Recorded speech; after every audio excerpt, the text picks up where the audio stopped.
This is the Detroit Sports Podcast Network. Hey, this is Brian Peña. I always join the Vito podcast, the best podcast in the United States. And Doc, as you know, this fine edition of Tigers Talk with Chirco and Company is brought to you by the Detroit Sports Commission, located in beautiful downtown Detroit. And the Detroit Sports Commission has been bringing marquee events to the Metro Detroit area on the youth and amateur and many other levels, including the professional level, since 2001. To find out more about all the events that the Detroit Sports Commission is bringing to our very region, that is once again the Metro Detroit area, please follow the DSC on Twitter and on Instagram at DET Sports. And also make sure to check out their terrific website at DetroitSports.org.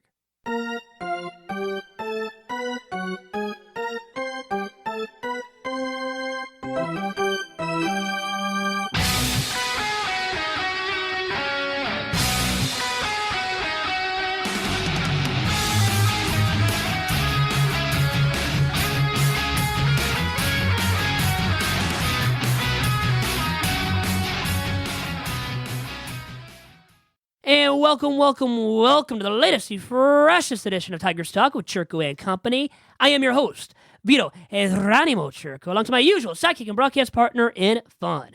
That is Doc from Doc and Jock, John Charles Macaroon, for a World Series preview edition of Tigers Talk. John, how are you doing? Vito, when this podcast drops, Game 1 will have taken place. It's going down. It's the Astros and the Nationals. And Vito, you called it. Kudos to you. The Nationals rolled in the NLCS. They swept the Cardinals, and they earned their way, led by, of course, Max Scherzer and Anibal Sanchez, who started the series really strong, going several innings without giving a hit. On the other side, the Astros, early on had their struggles with the Yankees, but then they got rolling. I think winners of 3 straight, and then the Yankees at home held serve.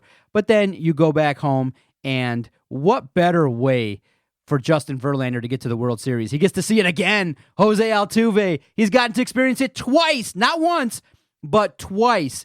2 walk-offs to go to the World Series for Justin Verlander, obviously back in 2006, witnessing Maglio Ordonez with that epic walk-off at Comerica Park. And then Jose Altuve, the little engine that could.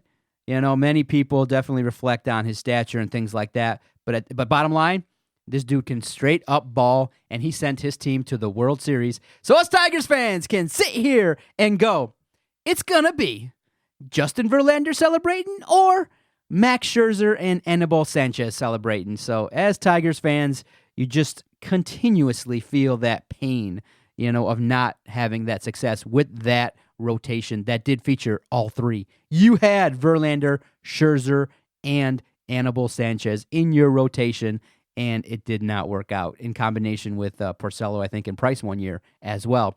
It just didn't work out. And now, the Fall Classic, we get reminded again that the Tigers are, living in futility. They're in a rebuild. Second half of the podcast, I'll get a little sense of your kind of maybe thoughts on the roster there and what potentially could be changed in 2020. But early on, Vito, what are your thoughts? Who are you liking in this World Series? Aren't we so happy as Tigers fans to witness a World Series in which it features so many darn former Detroit Tigers? I mean, even Donnie Baseball Baby at first base coach for the Houston Astros in this series. Then all the pitchers that you already have mentioned, Max Scherzer, Anibal Sanchez. One you didn't mention, a reliever, and Fernando Rodney, who hasn't been to the World Series since 2006. He's 40-something years old, might even be 50. He lied about his age at one point, too, so who even knows how old he actually is. He's an old man who isn't very relevant or consistently productive anymore, but he's in the back end of the Nationals' pen. We might see him a game or 2 in this series as well, John. Then the Astros having JV, who will he throw a masterpiece in Game 2? And after Max Scherzer throws a masterpiece in Game 1, because he is the Nationals' Game 1 starter. And then for the Astros, it's Garrett Cole, who struck out all these batters, could be the Cy Young Award winner, can reach triple digits on the radar gun. And really, if Garrett Cole does not win the American League Cy Young Award, it's going to be JV, his teammate with the Houston Astros.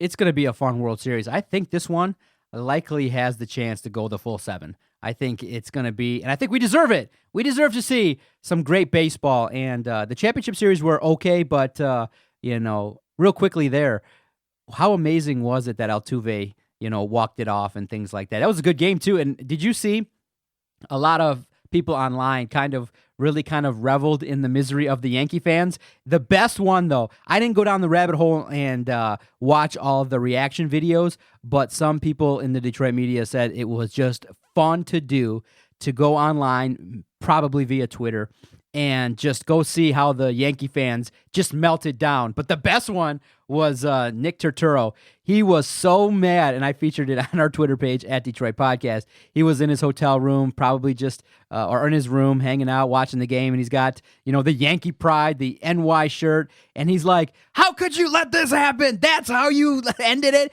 And he's screaming, and I love it. I was said, that's sports. I saw that video, and I said, yeah, obviously, it's not the best look for Aroldis Chapman, but it's unfortunately that pitch was brutal, right? It was horrible, and he smiled as he looked into the camera, pretty much into the camera. Not that he meant to look into the camera, but the national TV audience caught him smiling. It was like they're allowing that home run. It was an 84-mile-an-hour meatball at that spot right when the Yankees tied the game, and it's the 9th inning, and that pitch was brutal. I mean, the more I slowed it down, I'm like, yeah, Turturro was right, and he was cussing, and I loved it. So that's all I needed to see to get my fill. And my other thing that I did was I sent a message to Ryan Field, and I said, duh, Yankees lose. Awesome. I love it. It's good, that natural, raw reaction from good. So many Yankees fans. I felt good, yes. Crying and moping, and I felt so good. Tigers have always had the Yankees' number, though, in the playoffs, at least in recent memory. In 2006, in 2012, we've seen the Tigers get the upper hand against the Bronx Bombers, and I've loved it every single moment. Yes, so it's good. The Yankees, and obviously when they don't make the World Series, you start talking about their futility. No championships, I believe, this decade for the Bronx Bombers, if I'm correct. Well, they won in 2009. Mm-hmm. They did win in 2009. But the decade counts as 10, 11, 12, 13, 14, 15, 16, 17, 18, 19. It's 10 years. Do the math. Count it up. It's 10 years. 10 years without a World Series championship for the Bronx Bombers, who might open up the checkbook and sign Garrett Cole now. If not, the Yankees, they're going to look at him to sign him because they could use him. They've got James Paxton, Masahiro Tanaka. Wow. Sabathia is retiring, though, and wasn't very good and got hurt on his way out in his final pitch ever thrown. So he's going to be MLB analyst now for ESPN, actually is for the World Series as well, on Get Up and a variety of their shows. So the Yankees could very well sign Garrett Cole because they could big-time use an upgrade at the top of their rotation. Yeah, see, and that's what the Yankees will do. They'll just keep trying to throw money at it. But, yeah, for Yankee fans, it's got to be frustrating because you've seen the success, last season having the Red Sox win it all, and a decade, literally 10 seasons with no rings. And that means, panic in Yankee Town, panic in the Bronx. But, hey, and like I said, when Yankees tears start flowing, I think everybody across the nation is pretty happy. So, it's the Astros and it's the Nationals. I want to get your sense as to who's the better team. Which rotation do you think has the edge in this one? And then we'll talk about maybe some unsung heroes, maybe some people that might not be as heralded that may be key contributors in this World Series. Who you got? What are you thinking so far? What are your early thoughts regarding this matchup? You liking it? The Yankees really quick back to the Yanks, might have misused Chad Green. Do you remember him being a former Tiger as well? Reliever out of the pen, used him constantly in all these back-to-back games in the ALCS against the Astros. And him being used so much ended up becoming an overexposing of him. And it reared its ugly head in one game in which he allowed a home run. Astros took over that game. Obviously, Astros ended up winning that series. And when I think of that miscue by manager Aaron Boone, I think back to a couple of years ago. They fired Joe Girardi 2 years ago when they made the ALCS, but didn't reach the Fall Classic. Not reaching the Fall Classic now, 2 years for Aaron Boone on the job, and first time ever as a big league skipper. Do the Yankees move away from him? Ooh, should they? Hot topic, they're not going to. Yeah. That's hyperbole right now. But, hey, they moved away from Joe Girardi, who had a longer tenure, though, in the Bronx as well, and will get a job now. He's interviewing for the Phillies job, Cubs job. He was the backup catcher and catcher for a long time in Chicago with the Cubs. Maybe he replaces Joe Maddon there in the north side of Chicago. So I think Joe Girardi will get another job for sure. But anyways, now, to the topic of this World Series. Astros are the better team, clear cut. Nationals have overachieved, gotten to this moment, great for them for their franchise, but I don't think they get it done because the Astros have as good of a rotation. Complete. A better bullpen, by far a better bullpen. The Nationals only really have Daniel Hudson and Sean Doolittle to use at the back end of games that are reliable dudes. You're not going to use Rodney in a high leverage situation, or really anybody else at the back end of the Nats bullpen. And then in the lineup, the Astros also have the upper hand. So overall-wise, head-to-head, the Astros are the better team. So I don't think this series will go 7 games. Maybe it goes 6, and I'm willing to go that far. So I will say, make this prediction right now that the Astros win in 6 games. And I think Verlander gets it done. I think Garrett Cole gets it done. You know, the Astros also have a capable starting arm in Zach Greinke, who wasn't that good at last round, and maybe he won't be as good, and the Nationals beat him up a bit. But I don't see the Nats beating up JV and Garrett Cole in this series. Cole, JV, back-to-back, baby, Greinke. and then Zach Greinke. I mean, embarrassment of riches. And the Tigers, their ace is Matthew Boyd, who I love, Mr. Nice Guy Matthew Boyd, but he's their ace. He'd be the Astros' number 4 at best, probably number 5, because the Astros also left off their ALCS roster, Wade Miley, who's a capable number 4 starting arm. They didn't even need him. They didn't even use him to beat the Yankees, John. That's how deep, how talented the Astros are. Yeah, it's going to be a great World Series. But there's a little controversy, which we will bring up. SI did kind of note that assistant GM for the Astros kind of made maybe an inappropriate reference to some female reporters talking about an acquisition that had maybe some issues with domestic violence. And, I think that's kind of a bad look if it's true. Now, there's disputes regarding what was said and who was directed at, but it's not a good look when you're an executive and you're rubbing it in that, yeah, you have an athlete that has a troubled past and he's on your roster. But it's kind of like one of those things where, if you're a fan of the Astros and you see this athlete that's on the roster and the team is winning, of course you're going to overlook it, but you don't highlight it. You don't go, yeah, we got him. Yeah, look at you. Don't taunt it. Don't taunt it. You do it for the W. Look, it's sports. It's big business. And I don't begrudge the Astros. I mean, you and I talked about it, in terms of, the Astros acquiring this troubled athlete. But you don't rub it in. If that's indeed what happened, this executive needs to be terminated, no doubt. It kind of sheds just some negative news and some negativity heading into the World Series. You don't taunt. And now, the one part, I'm not going to excuse that kind of bad behavior, but I definitely understand acting a fool when you're full of adrenaline. And obviously when you walk off the New York Yankees to get to the World Series, I'm sure your body is overflowing with adrenaline, and you're just almost in a euphoric shock state. But if those are the words you choose to use, you could have just gave the finger to the reporters and nobody would have made this reference. You know what I mean? You could have expressed yourself in a less stupid way. I mean, you could have acted stupid. That's stupid. I mean, come on. You flip off 3 female reporters, and you're saying it's less, it's less egregious. Horrible thing, right? Less egregious. Look, I'm not advocating for bad behavior, but if you're going to reference, yeah, we got this guy, and thank God we had him, that's kind of a direct slap in the face to the reporters. I mean, all the women reporters there covering that series. Yeah, it's a bad look. It's a very bad look. And refresh my memory, who's the athlete that they got? And we talked about it, but I just think it's a bad look all the way around, and it just really kind of heightens that and really brings to the point home that, athletes got to treat and executives got to treat the media well. And if there's an opportunity to rub it in the face of the media, you can do it in a backhanded way publicly, not directed at the media. You can say, even though we have a lot of haters in the media, we overcame all the odds, and you can point the finger and do shit like that. Because you would have done that, obviously. Oh, yeah, of course. Yeah. Pour some salt into the wound of the reporters, right? Yeah. Make them feel it, make them feel bad. Yeah, we're a roster that's a family, and without the family, we would not be able to achieve this. And we just want to thank the media for their undying support. Shit like that, just passive, just fun, rub it in. Not like that. That's a little bit more taunting. That's a little bit more disrespectful at the highest level. And if it's true, if they investigate it, and that's what happened, the Astros should fire the guy. Well, I'm not going to go that far, and I probably think worse and less of this guy for what he did, directing this taunting, 3 female reporters about the Astros closer, Roberto Osuna.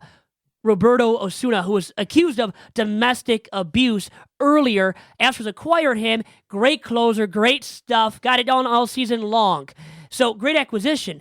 But to have to taunt how good this guy has been and just say what he did. Thank God. So direct quote here, open quotes. Thank God we got Osuna.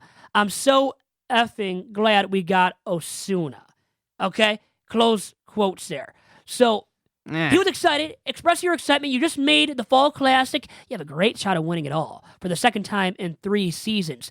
But to exclaim yourself and to direct what you did in the direction of 3 female reporters about a guy that was accused of domestic abuse earlier in his career, it's a bad look. Yeah. And I'm not saying you got to fire this assistant GM of the Astros, Brandon Taubman. Yeah. But you got to come down on this guy and give him reprimand, some kind of fine or suspension. A fine, I think, of significance because he has some money probably. So make sure it really hits him and hurts him because this guy deserves some kind of repercussion. Here's the problem. The team said this didn't happen. So here's the problem. It's he said, she said, in essence. And I don't know how this will play out. But now so many different outlets have picked it up. 3 and have reported the problem is that it happened. 3 and women. 3 female reporters, that's, right? You're not going to get 3 people to come come up on, with that. on the record to say that it happened. Exactly. Let's believe these reporters. It's I like believe.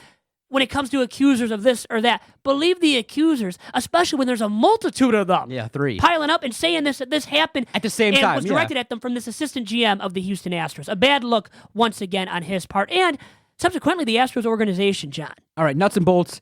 This World Series takes place on Fox. Where do I watch Takes this place nonsense? on Fox. You got Joe Buck, John Smoltz on the call. John All right. Smoltz went to Sparty Land. Was a Spartan. Could have been a Detroit Tiger forever. They traded him for, good trivia question for you and everybody else, for who? A pitcher. Big named D Doyle Alexander. Doyle Alexander. Look at you, John, coming through in the clutch and getting that trivia question answered. So, anyways, this series isn't going to go 7 games, I think.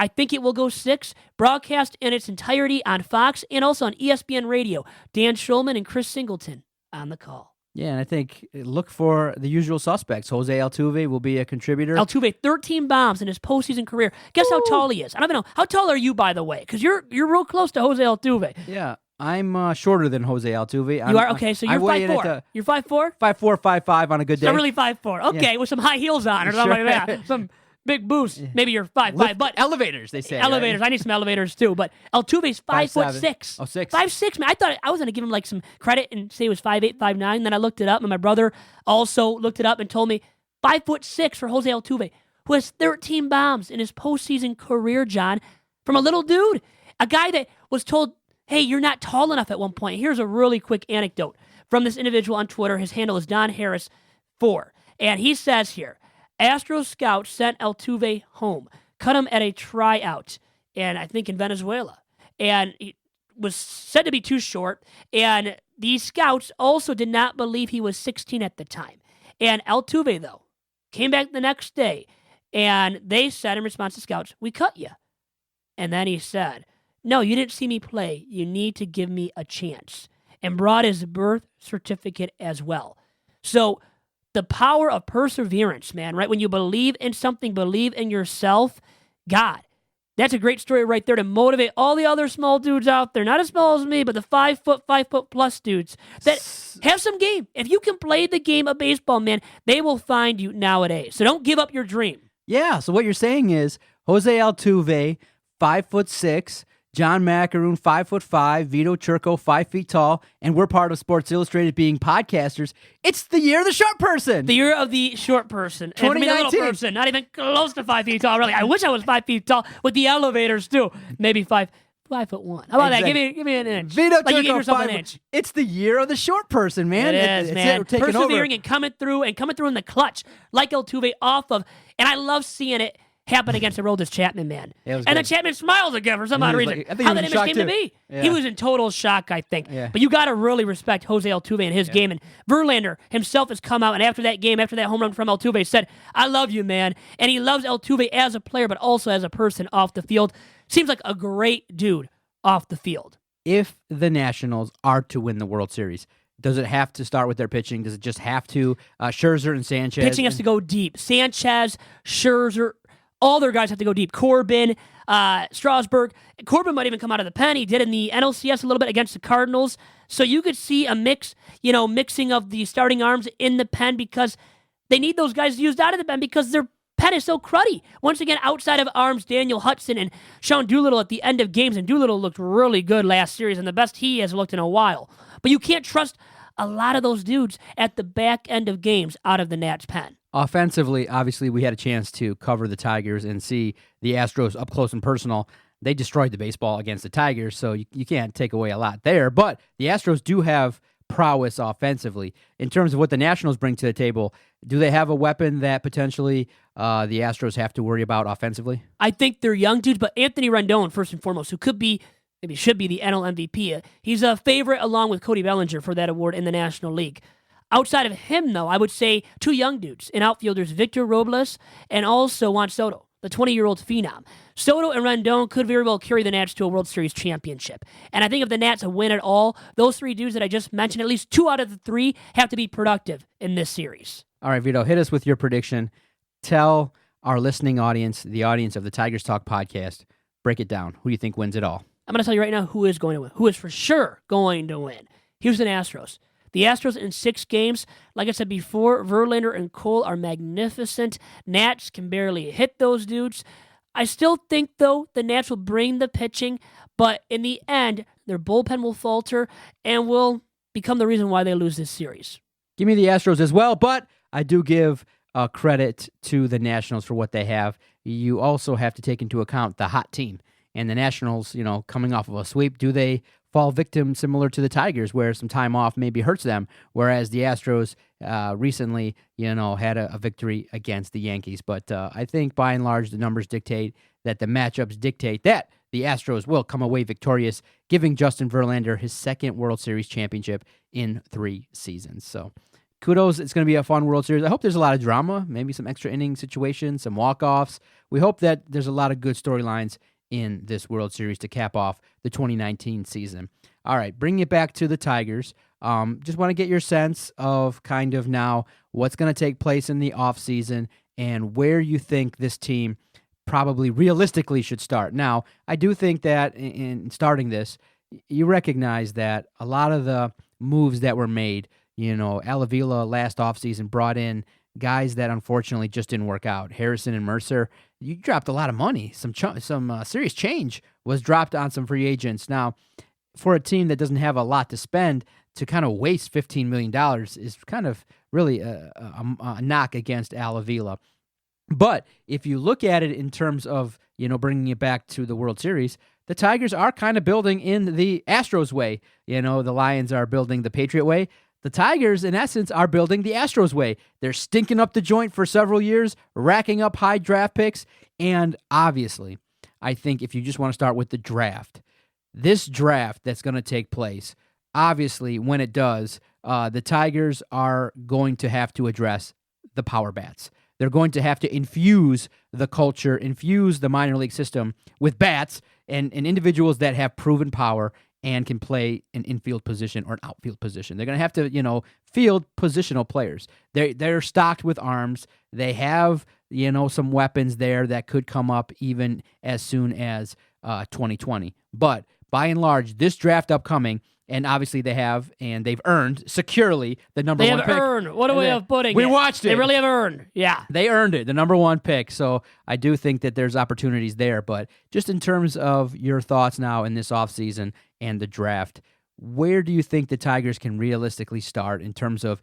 making some improvements? Now, look, it's not going to be drastic. We're not talking about going from, over 100 losses to, a team that has 80, 90 wins. But we're just talking about a better baseball team, something at least that when we're there, we're not dozing off or making selfie videos because we're dying watching whatever the hell it is, watching the opponent drop 10 home runs on you and watching your pitching staff. Literally, I felt like I watched so much bad pitching that by the 4th inning, it was like 3-0, 4-0. So many times the Tigers were just out of it. And then the poor defensive play really stood out. A lot of the fundamentals weren't there. So if the Tigers can do anything to improve that next year, I think you and I will be thrilled. Work on the fundamentals. That's very easily said, though. Outside of that, in terms of acquisitions they have to make and via the draft, drafting Spencer Torkelson, first baseman out of Arizona State, number 1 overall, should be a guy that they draft. Torkelson. Hits for power, hits for average. Torkelson is the man, baby. At number 1 overall in next year's amateur draft. That's a lock? Not a lock, but he's a guy that I think should be taken that has been talked about leading up to right now as we talk to you on Tigers Talk. And outside of that, in terms of free agent or trades, what they should do, I think they should bolster the pitching depth. as much as they have that on the farm, add to the pitching depth overall-wise so you can leave those guys on the farm to continue to develop at that level instead of rushing them to the majors, which the Tigers, from all accounts, don't want to do that anyways, John. So what you do to keep them down on the farm is you add to the major league pitching depth. And I think if they do that, well, you can have a better bullpen, maybe a bit better of a rotation, and hopefully Matthew Boyd takes another step forward and a bigger step forward over the course of a full season because he brought the K numbers. Everything else wasn't too sexy for Matthew Boyd. So you would like to see him take a step forward. A few of these other dudes just be healthier, such as Michael Fulmer, Jordan Zimmerman, guys like that to take a step forward or really get back to what they used to be, such as Michael Fulmer before the Tommy John surgery. So remember, he's probably not going to be ready to start the season anyways as well. But you want to see Fulmer by midway through next season become more of that bona fide frontline starting arm once again, which he was not last year, but the season before as well, John. So there might be only one spot really available by the end of next year because when you look at it, then it's going to be a rotation of Boyd, Spencer Turnbull. Unfortunately, Jordan Zimmerman's going to have to be thrown out there. And too much money owed to him, so he's going to be a starting arm. And then Michael Fulmer when he does return. But that really only leaves one and Daniel spot. Norris. You got Norris, too, the left-hander, who looked good here and there, but not consistent. But nobody was consistent. That was the theme of the Tigers season. When you only win 47 games and lose $114, really, there is no consistency out of anybody. And maybe sparingly, such as out of center fielder Victor Reyes, who I want to see a full season out of him as a starting center fielder.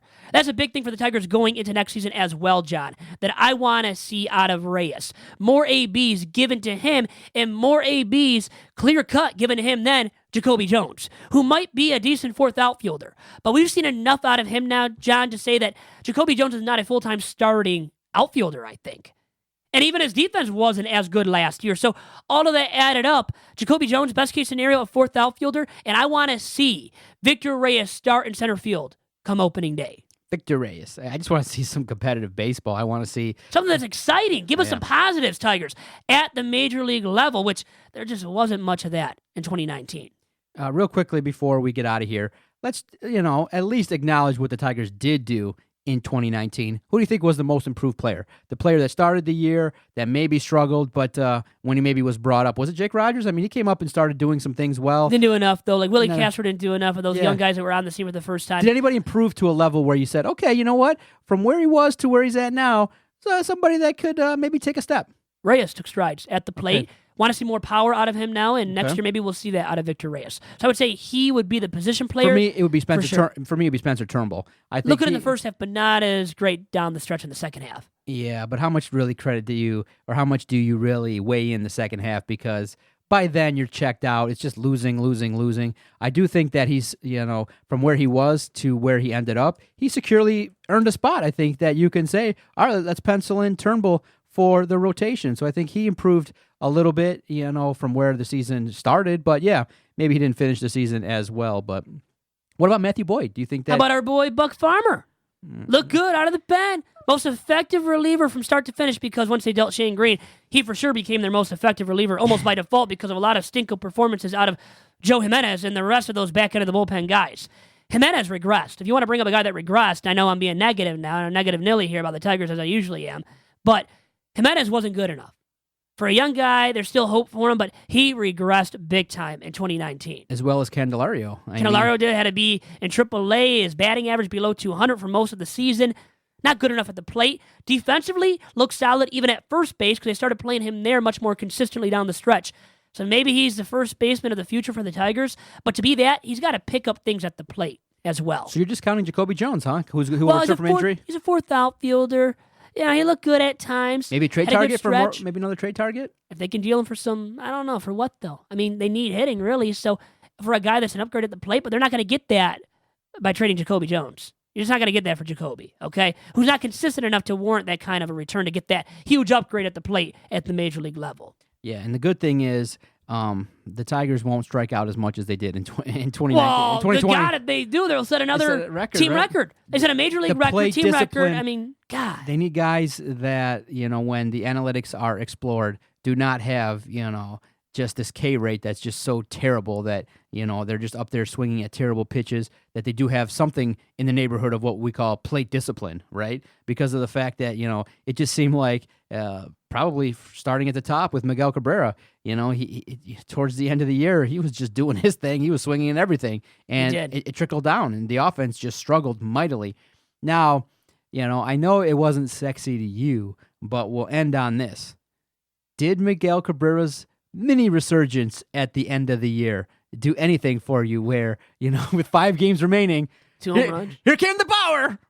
All of a sudden, 2 home runs in 5 games. Got to 12 home runs on the season, I think. That was what it was? I think it was 12 home runs for the whole entire season. And he played a lot of baseball. Hurt and didn't play at first base because of that, and now is a DH permanently. But God, I hope he gets healthy. If you listen to Jim Price, man, the big fella was coming back. He looked strong. Coming back, baby. Hey, big fella. Oh, big fella, come back. I've seen a lot more effective big fellas than that, even at his age.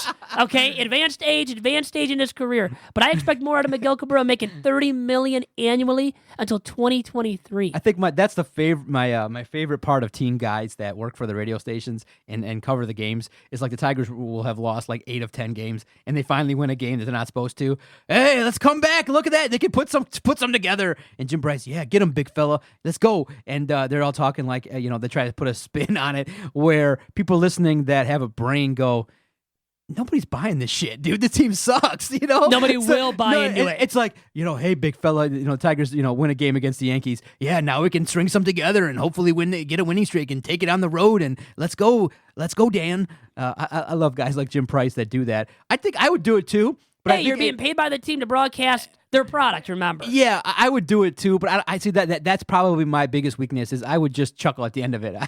I couldn't do it. I couldn't do that. Couldn't say no with a straight face, right? Hell no. Just too funny to say, but it's not true. Hey, big fella, he's coming back. Look at that stride. He's coming back, Vito. Yeah, he's coming back, all right. Hey, big fella. He was part of the problem because of his lack of plate discipline, Dude. and it came from him and other big dudes, such as Nick Castellanos. Before he was dealt to the north side of Chicago to play for the Chicago Cubs, what was he doing with the Tigers too? Striking out way too often. Tigers could badly use a guy like DJ LeMahieu. Did you watch him this season for the Yankees? Stunning. Not a front runner for the MVP, but man, I think it was a 2-year, $18 million deal, $9 million annually. He's making $9 million, $21 million less annually than Miguel Cabrera. Yeah. And DJ LeMahieu's plate discipline and effort and productivity this season Trumped so much better. Trumped Miguel Cabrera's effort and productivity so much. And Tigers could use a guy like that exudes and displays a plate discipline. Because you brought up the plate discipline, which Cabrera doesn't have. A lot of the Tigers really consistently 1 through 9 don't have.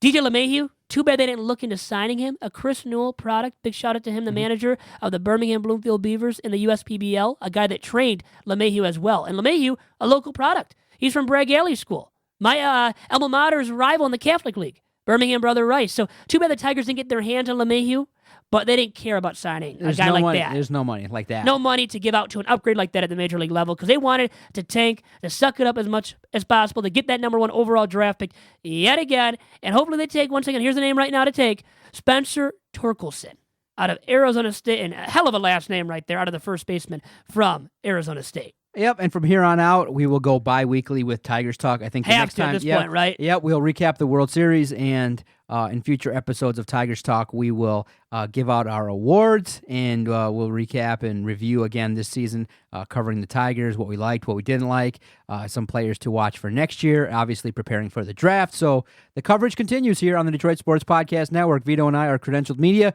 We cover the Tigers. We were there for 90% of the losses and only 2% of the wins, and that's just how it goes sometimes. Sounds about right. It's we cut our teeth this year. We learned a lot, and we bring it to you here on the Detroit Sports Podcast Network. You can find us anywhere your favorite podcast is available. Just type in Detroit Sports Podcast and look for old episodes of Tigers Talk. Vito Chirco definitely has a lot of knowledge, a lot of insights regarding baseball, and he's an asset definitely to this podcast. Even though he's only 5'1" with elevators, he definitely brings the noise, similar to Jose Altuve. See everyone next week. 5-1, baby, all day long. Houston Astros in 6. Adios.